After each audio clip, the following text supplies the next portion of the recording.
When discussing live rock, let's start with the basics. What is it? Live rock can be either human-made or naturally made. It's a highly porous rock, usually made of calcium carbonate. The rock itself is not alive, but once beneficial bacteria colonize both the exterior and deep inside, it becomes alive, thus aiding in the nitrogen cycle. I would say there are four primary functions of live rock, the first being the biological filtration. The second function of live rock is purely aesthetics. A completely empty tank just doesn't look very good. Hey, how are you guys?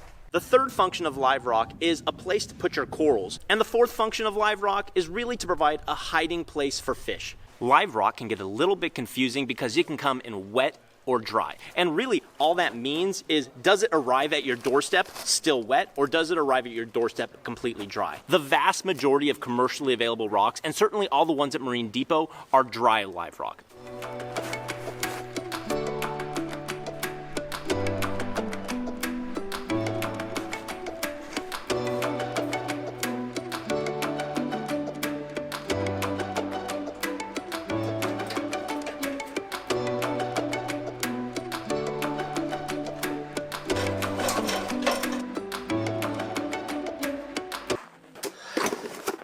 What are we going to be using in the innovative Marine Encore build? We're going to be using the Carib Sea Life Rock. Just their base rock, which just comes in kind of standard shapes. We got way more than we needed, but that way we have some flexibility to create something really cool. Carib Sea Life Rock is man-made, but it's made from real aragonitic base rock.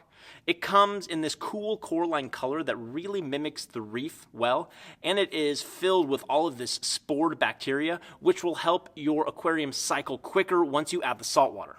Lastly, the question is, how much do you need? Now, a lot of this is obviously going to depend on your scaping preferences, but a good rule of thumb would be to get about 1 to 1.5 pounds per gallon of water. If your budget can afford it, I recommend getting a little bit more than you think you need, because it will give you flexibility. You can even break the larger pieces, you can saw them off, and you can just do a lot more and not have to worry about breaking a piece.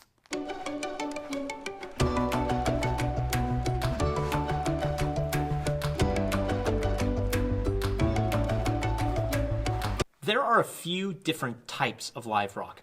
The most common type of rock you're going to find is called base rock or foundation rock. Just has general large rock shapes with a bunch of nooks and crannies. The next kind of rock is called branching rock. It basically comes in these long branches. The fourth kind of rock is called shelf rock. And just think of the flat horizontal surface of a shelf, and that's the rock.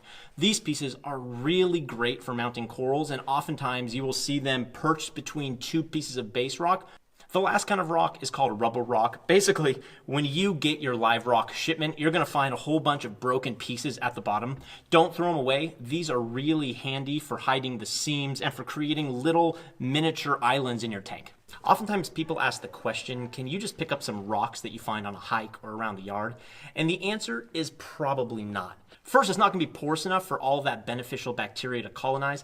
And secondly, we don't know what sort of heavy metals are in that rock that could slowly leach out over time and harm your livestock. What rocks do we recommend? Well, anything you're going to find at Marine Depot is great, but my own personal favorites are either the Carib Sea Life Rock, Marco Rocks, or Real Reef Rock.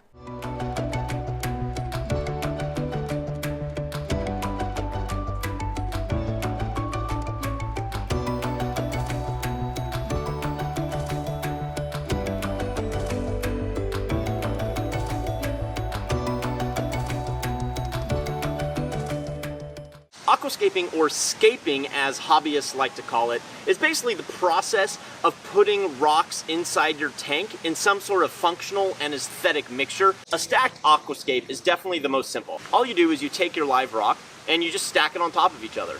The pros of this are, if you ever have to catch a sick fish or remove something, all you have to do is pull out the pieces one by one, the tank is empty, and then you can catch your fish. But the negative is it's not as stable as securing it. So you could have a snail or other livestock, like sea urchins, who could nudge the edges and topple your whole aquascape, possibly killing your fish, knocking your corals off. A secured aquascape is just the opposite, and you glue or cement the pieces together, basically making it into one solid structure. I have two favorite products I always use when I'm securing the pieces together. The first is the Stone Fix from Aqua Forest. What I like about it is all you have to do is add water and you can make really small batches. The second thing I constantly use is the Aqua Stick. It's by Two Little Fishies. I like the Coraline red color. And for any sort of small pieces, I like this Marine Depot Extra Thick Super Glue. It's really handy to attach especially small pieces of rubble rock or really tiny pieces that don't need a lot of support. There are two really good ways of breaking up your live rock. The first is literally to take it, drop it, and you get smaller pieces. So the second thing you can do is you can take a saw, a sawzall, a hacksaw, anything, and you can cut specific pieces that you want off of it. A chisel also works really well. I got 7 tips and tricks for you when you're doing aquascaping. The first is using a cardboard mock-up. What I like to do is just grab a couple pieces of cardboard, get some blue tape, measure the exact dimensions of the inside of your tank, and then just do a mock-up. Tip number 2 is the rule of third. And basically what you do is you take any sort of image, picture, video, aquascape, and you put 2 horizontal lines and 2 vertical lines. And the rule of third says an image is more visually striking if you put the subject or the centerpiece at the intersecting points of those lines rather than in the middle. Tip number 3 is something beginners don't often think about, but it's flow patterns. If you are to put your aquascape in such a way that your wave makers or your return nozzles have a bunch of dead areas, what's going to happen over time is you're going to notice food and poop gathering in certain areas, and it's going to be a pain because you're going to have to siphon it out. Number 4 is light penetration. This really depends on the kind of lights you buy. For example, if you're using the Kessel A80s like we're using in the Encore build, if you were to take a piece of rock like this, right, put it near the top of your scape, and the light is like right here, what would happen is it would light this portion really high with a lot of intensity, but it would cast shadows on all sides, meaning the bottom of your tank might not get enough light. Number 5 is pretty common sense, but it's a mistake that I made. You just need to make sure you leave enough room around the edges of your aquascape between the aquascape and the glass. Tip number 6 is hiding the seams. The purple epoxy automatically looks a little better, especially if you're using the Carib Sea Life Rock that we're using, but you can take an additional step. If you buy live rock, what you're going to find is there are going to be pieces of rubble, small pieces that have broken off from the bigger pieces. What I like to do is I like to take some of that Marine Depot super thick super glue or even the Two Little Fishies Aqua Stick Coraline Red epoxy, and I just put a layer on top of the seams, and then I take a bunch of pieces of rubble rock and I stick them on there. And finally, tip number 7 is stability and feet on your aquascape. If you were to just put it flat on the bottom of the glass, yes, that would be the most stable, but the problem is you have all of this surface area where there's no flow, where detritus could build up over time. So what I like to do is I like to build my aquascapes in such a way that I have small feet touching the bottom, leaving a minimal contact between the glass and the scape.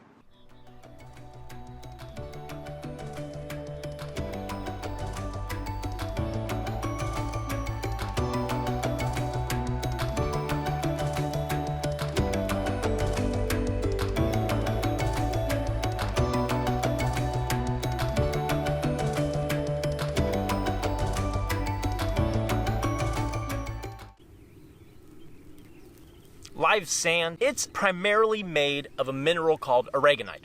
Aragonite is calcium carbonate, and it's basically the same material that coral skeletons are made of, as well as like snail shells. A question a lot of beginners ask is, do you need a sand bed for a successful reef tank? And you ready for the answer? No. No, you don't. A sand bed has 3 primary functions. The first is biofiltration. The second primary function is aesthetics, just because it looks nicer. The third function of a sand bed is to provide a home for your livestock. For example, there are different sand-sifting starfish, Nassarius snails, wrasses, gobies that rely on a sand bed either for hiding, for sleeping, or for feeding. There really are 2 types of sand beds, a shallow sand bed and a deep sand bed. I would consider a shallow sand bed anything 2 inches or under, and a shallow sand bed is my personal preference. A deep sand bed, let's say 4 to 6 inches in depth. Let's talk grain sizes. Really, when you're buying live sand, there are 3 grain sizes. The first is what we would call a sugar fine sand. This is typically anything from 0.25 to 1 millimeter. It would be something similar to this. Very, very, very fine. The second grain type is what's called special grade. This is 1 millimeter to 2 millimeters. The third and final grain size is coarse. Coarse is most typically crushed coral, and while this is not crushed coral here, You get the idea. It has some very large pieces in it. when it comes to colors, there really are 3 choices. The first choice is just white. The second choice is white with a little bit of pink moved in, and the third choice is black. I have 3 personal favorites. They all come from the Carib Sea Arig Alive brand. The Arig Alive comes pre-populated with beneficial bacteria, so you actually don't want to rinse it. Put it in your tank. It comes with a little clarifier pouch. In 24 hours, it will completely clear up. The first sand I would recommend is Fiji Pink. Its grain sizes are 0.5 to 1.5, so it's not quite as fine as that sugar fine, but not quite as coarse as the special grade. I've used this sand a ton, and it's actually the sand I'm going to use in the Innovative Marine Encore build. The second type is called special grade. This is my own personal favor right now because the grain size is slightly bigger, from 1 to 2 millimeters. It's big enough that I don't get any sort of sandstorms even when I turn the flow up to high. And my third and final recommendation is called Hawaiian Black. This has a broader mix of grain sizes from 0.25 to 3 millimeters. And if you want that kind of black lava look that you find in some of the Big Island beaches, then this is the sand for you. So how much sand do you need? I would say that for a shallow sand bed, less than 2 inches, you probably want to pick up basically a pound of live sand for every 1.5 to 2 gallons of water. A very common question, especially for everybody who lives on one of the coasts, is can you use sand from the beach? And the answer is potentially yes, but there are 2 caveats. The first is, especially here in the United States, there are federal and local laws that may prohibit the taking of beach sand, so you need to do your research first and make sure it's allowed in your area. The second caveat is make sure that if you do find a source that is legal to harvest, that you choose a very clean portion of the beach. Even so, I would probably take that sand home and rinse it out several times before using it in your tank. But in my personal opinion, I would say, why risk it? You know, you can pick up for relatively cheap a 10 or 20 pound bag of the Arig Alive. You know it's sustainably sourced, you know it's legally sourced, and you know it's filled with millions, if not billions, of beneficial bacteria that will help cycle your tank more quickly. Lastly is how to maintain your sand bed, and there are 2 primary ways we do that. The first is through your water changes. Use one of the gravel vacuums and gently siphon out a lot of that detritus that will settle into your sand bed. The second way to maintain your sand bed is through a cleanup crew. There are various creatures out there that will help keep the sand bed both aerated and clean, such as sand-sifting starfish, wrasses, sand-sifting gobies, and various types of snails.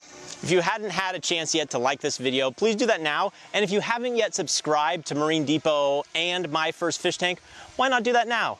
Coming up next week, everything you need to know about RODI systems, water chemistry, and salt mixes. As always, we'll see you next episode. Happy reefing, everybody.